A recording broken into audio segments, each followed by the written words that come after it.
ಎಲ್ಲರಿಗೂ ನಮಸ್ಕಾರ. ಇವತ್ತು ನಾನು OPD ಎಲ್ಲ ಮುಗಿದ್ಮೇಲೆ ಈ video ಮಾಡ್ಲಿಕ್ಕತ್ತೀನಿ.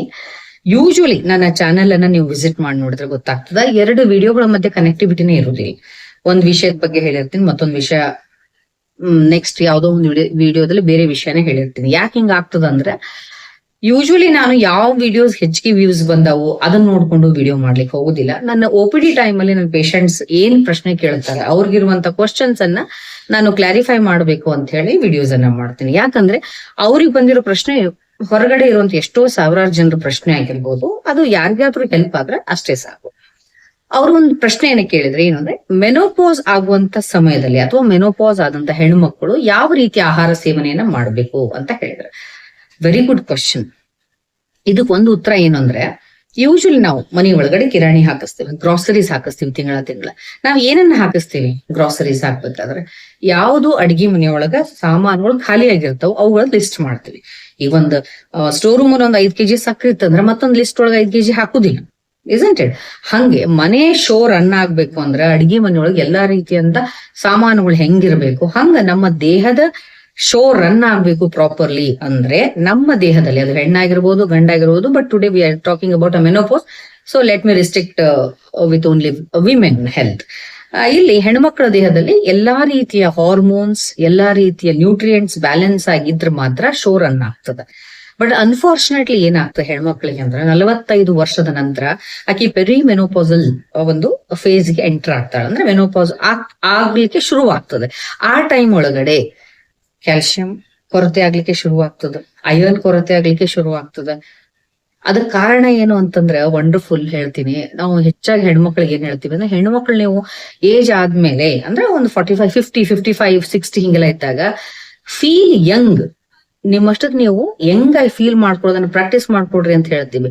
But by your good habits, not by teenage ಹುಡುಗರು ಮಾಡುವಂತ ಕೆಲಸ ಮಾಡಿ ನೀವು ಯಂಗ್ ಆಗಿ ಫೀಲ್ ಮಾಡ್ಕೋಬಾರ್ದು. ನಾ ಎಷ್ಟೋ ಜನರು ನೋಡಿನಿ, ಯಾವ ಏಜ್ ಒಳಗೆ ಏನ್ ಆಹಾರ ತಗೋಬೇಕು ಅನ್ನುವಂತ ಪರಿಕಲ್ಪನೆನೂ ಇರ್ಲಾರ್ದೆ ಆ ಪಾನಿಪುರಿ ಅಂಗಡಿ ಮುಂದೆಲ್ಲ 50 ವರ್ಷದವ್ರೆ ನಿಂತಿರ್ತಾರೆ.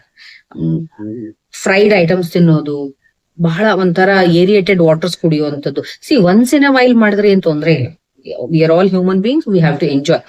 ಬಟ್ ಪದೇ ಪದೇ ಪದೇ ವೃಕ್ಷಾಹಾರಗಳನ್ನ, ಡ್ರೈಡ್ ಫುಡ್ಸ್ ಅನ್ನ ಇಂಥವೆಲ್ಲ ತಿನ್ನೋದು ಮಾಡ್ತಿರ್ತಾರೆ. ಸೊ ಇಂಥ ಎಲ್ಲ ಹ್ಯಾಬಿಟ್ ಗಳನ್ನ ಮಾಡ್ಕೊಳ್ಳೋದ್ರಿಂದ, ಲ್ಯಾಕ್ ಆಫ್ ಎಕ್ಸರ್ಸೈಸ್ ಇರೋದ್ರಿಂದ, ನೀವು ಯಂಗ್ಸ್ಟರ್ಸ್ ಟೈಪ್ ಬಿಹೇವ್ ಮಾಡ್ಬೇಕು ಅಂದ್ರೆ ಎಲ್ಲಾ ಸೆನ್ಸ್ ಒಳಗೂ ಯಂಗ್ಸ್ಟರ್ಸ್ ಟೈಪ್ ಬಿಹೇವ್ ಮಾಡ್ಬೇಕು. ಅವ್ರ ಏನ್ ತಿಂತಾರ ಹಂಗ ನಾವು ತಿಂತೀವಿ ಅಂದ್ರೆ, ಅವ್ರು ಹೆಂಗ್ ಎಕ್ಸರ್ಸೈಸ್ ಮಾಡ್ತಾರ ಹಂಗ ನಾವು ಎಕ್ಸರ್ಸೈಸ್ ಮಾಡ್ಬೇಕು. ಬಟ್ ಹಂಗ್ ಮಾಡೋದಿಲ್ಲ. ಎಲ್ಲ ಅರ್ಧಂಬರ್ಧ ಅಧ್ವಾನ್ಗಳ ಕೆಲಸ ಮಾಡ್ಕೊಂಡಾಗ ಏನಾಗ್ತಾವ ಅಂದ್ರೆ, ದೇಹದೊಳಗ ಪ್ರಾಬ್ಲಮ್ ಆಗ್ಲಿಕ್ಕೆ ಶುರುವಾಗ್ತಾವ. ಇವೆಲ್ಲ ಮಾಡೋದ್ರಿಂದ ಲ್ಯಾಕ್ ಆಫ್ ಸ್ಲೀಪ್ ಆಗ್ತದ.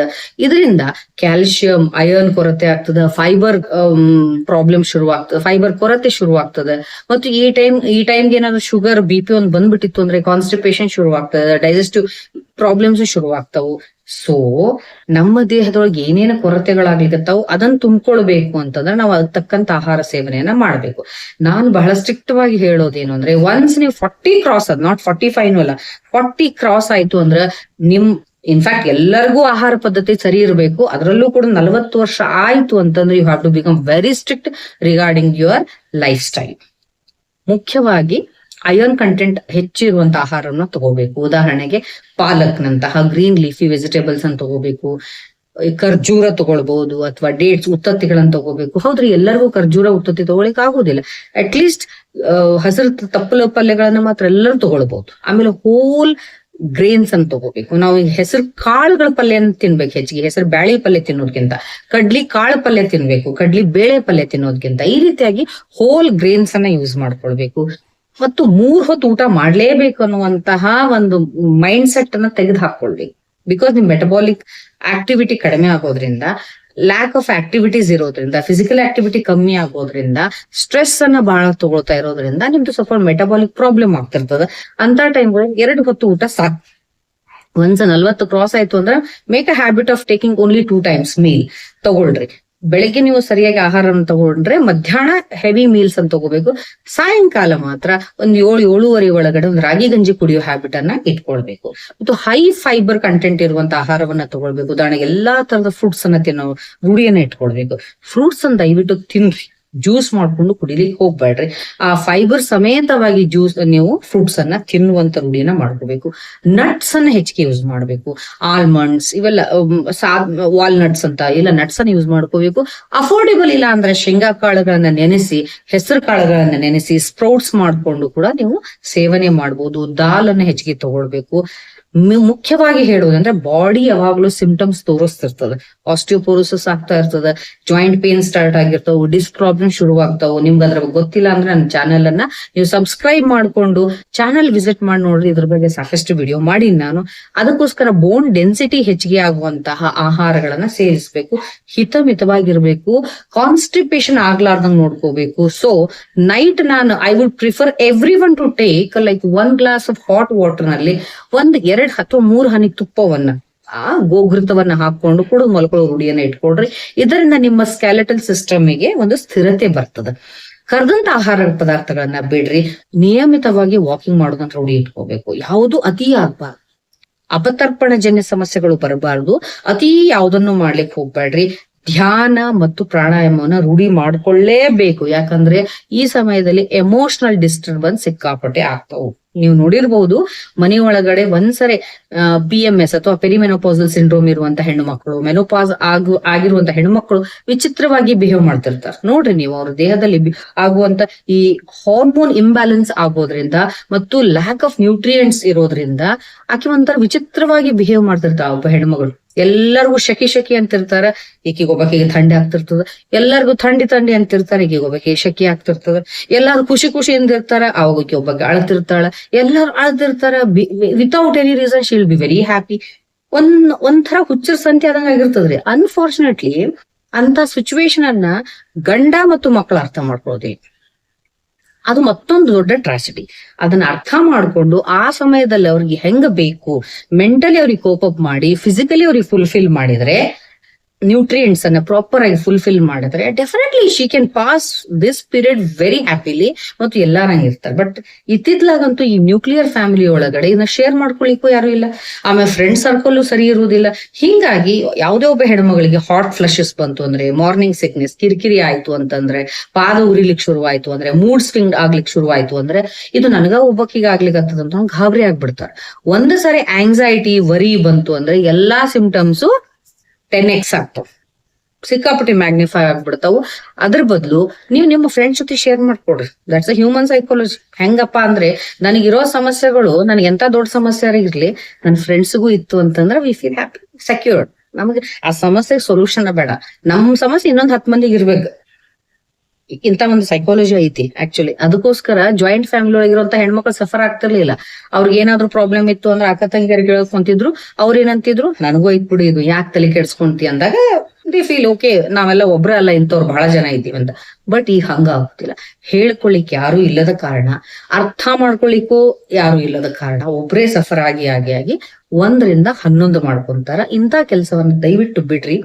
ಈಟ್ ವೆರಿ ಬ್ಯಾಲೆನ್ಸ್ಡ್ ಫುಡ್. ಎಸ್ಪೆಷಲಿ ಈ ಟೈಮ್ ಒಳಗೆ ಇಸ್ಟ್ರೋಜನ್ ಬಹಳ ಡ್ರಾಪ್ ಡೌನ್ ಆಗೋದ್ರಿಂದ 5 to ಇಸ್ಟ್ರೋಜನ್ ರಿಚ್ ಇರುವಂತ ಆಹಾರಗಳನ್ನ ಸೇವನೆ ಮಾಡ್ರಿ. ಉದಾಹರಣೆಗೆ ಆಲ್ಮಂಡ್ಸ್ ಒಳಗಿರ್ತದ, ಆಮೇಲೆ ಫ್ಲಾಕ್ ಸೀಡ್ಸ್ ಒಳಗೆ ಅಗಸಿ ಚಟ್ನಿ ನೋಡ್ರಿ, ವಂಡರ್ಫುಲ್ ಫುಡ್ ಆಕ್ಚುಲಿ. ನೀವು ಡೈಲಿ ರೂಢಿ ಇಟ್ಕೋಬೇಕು. ಅಗಸಿ ಚಟ್ನಿಯನ್ನ ತಿನ್ನೋ ರೂಢಿ ಇಟ್ಕೋಬೇಕು, ರೊಟ್ಟಿ ಚಪಾತಿ ಜೊತೆಗೆ. ಅದ್ರ ಜೊತೆ ಸೋಯಾಬೀನ್ಸ್ ಅಂತಹ ಆಹಾರಗಳನ್ನ ತಿಳ್ಕೋಬೇಕು. ನೀವು ನಾನ್ ವೆಜಿಟೇರಿಯನ್ಸ್ ಆಗಿದ್ರಿ ಅಂದ್ರೆ ಫಿಶ್ ಅಂಡ್ ಮೀಟ್ ಅಂತ ತಗೊಳ್ಬಹುದು. ಹಾಲಿನ ಪ್ರಾಡಕ್ಟ್ಸ್ ಅನ್ನ ಯೂಸ್ ಮಾಡ್ಕೊಳ್ರಿ. ಹಾಲನ್ನ ನಾನು ಇತ್ತಿತ್ಲಾಗಿ ಯಾಕೆ ಪ್ರಿಫರ್ ಮಾಡೋದಿಲ್ಲ ಅಂದ್ರೆ ಬಿಕಾಸ್ ಆಫ್ ಕೆಮಿಕಲೈಸೇಷನ್. ಬಹಳಷ್ಟು ಕೆಮಿಕಲ್ಸ್, ಇಂಜೆಕ್ಷನ್ಸ್ ಮಾಡಿ ಅದರಿಂದ ಸಿಗೋ ಲಾಭಕ್ಕಿಂತ ಲಾಸ್ ಆಗ್ಲಿಕ್ಕತ್ತದ. ಅದಕ್ಕೋಸ್ಕರ I would prefer ragi milk ಅನ್ನ ಕುಡೀರಿ. ಇಲ್ಲಪ್ಪ ನಮ್ಗೆ ಒಳ್ಳೆ ಆರ್ಗ್ಯಾನಿಕ್ ಹಾಲು ಸಿಗ್ತಾವು ಅನ್ನೋದಾದ್ರೆ, ಪ್ರಾಪರ್ ಆಗಿ ಆಕಳ ಹಾಲು ನಮ್ಗೆ ಸಿಗ್ತಾವ ಅಂದ್ರೆ ಹಾಲು ತಗೊಳ್ರಿ.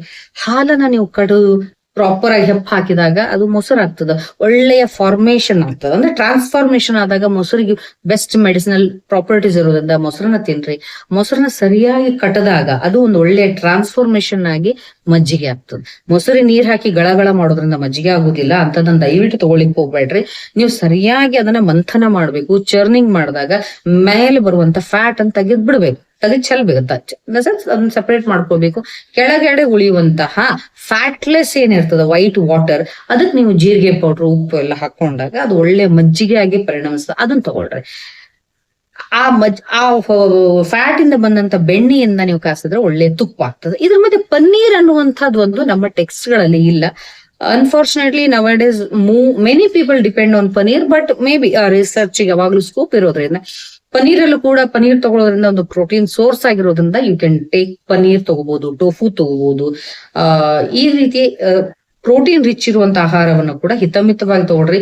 ಈ 3 ಹೊತ್ತು ಊಟ ಕಾನ್ಸೆಪ್ಟ್ ಅನ್ನ ಬಿಟ್ಟು ಬಿಡ್ರಿ, 2 ಹೊತ್ತು ಊಟ ಮಾಡ್ರಿ. ಯಂಗ್ ಹುಡುಗರ ಟೈಪ್ ವಿಚಾರವನ್ನ ಮಾಡ್ರಿ, ಕ್ರಿಯೇಟಿವ್ ಆಗಿ ವಿಚಾರ ಮಾಡ್ರಿ. ಅವ್ರಂಗೆ ನೀವು ಯೋಗ ಫಿಸಿಕಲಿ ಆಕ್ಟಿವ್ ಆಗಿರ್ರಿ, ಚಿಂತೆ ಮಾಡ್ಲಿಕ್ಕೆ ಹೋಗ್ಬೇಡ್ರಿ, ಕನ್ಫ್ಯೂಷನ್ ಮೂಡ್ ನಾಗ ಇರಾಕ್ ಹೋಗ್ಬೇಡ್ರಿ. Be clear, be fit, don't be fat and don't be unhealthy. Okay, so I hope you will understand my points. Then ಈ ರೀತಿ ನಿಮ್ಮ ಏನಾದ್ರು ಕ್ವಶನ್ಸ್ ಇದ್ರೆ ಕಮೆಂಟ್ ಅಲ್ಲಿ ಹಾಕ್ರಿ. ಸೊ ನನ್ನ ಕಡೆಯಿಂದ ಸಾಧ್ಯ ಹತ್ರ ನಾನು ಕ್ಲಾರಿಫೈ ಮಾಡ್ತೇನೆ. ಮತ್ತು ನನ್ನ ಚಾನೆಲ್ ಅನ್ನ ಸಬ್ಸ್ಕ್ರೈಬ್ ಮಾಡ್ಕೊಡ್ರಿ, ಲೈಕ್ ಮಾಡ್ರಿ, ನಿಮ್ಮ ಎಲ್ಲಾ ಫ್ರೆಂಡ್ಸ್ಗೆ ಇದನ್ನ ಶೇರ್ ಮಾಡ್ರಿ. ದೆನ್ ಎನಿ ಡೌಟ್ಸ್ ಇದ್ರೆ, ಡೌಟ್ಸ್ ಅನ್ನೋದಕ್ಕಿಂತ ನಿಮ್ಮ ಒಪಿನಿಯನ್ ಅನ್ನ ನೀವು ಕಮೆಂಟ್ ಅಲ್ಲಿ ಹಾಕ್ಬೋದು.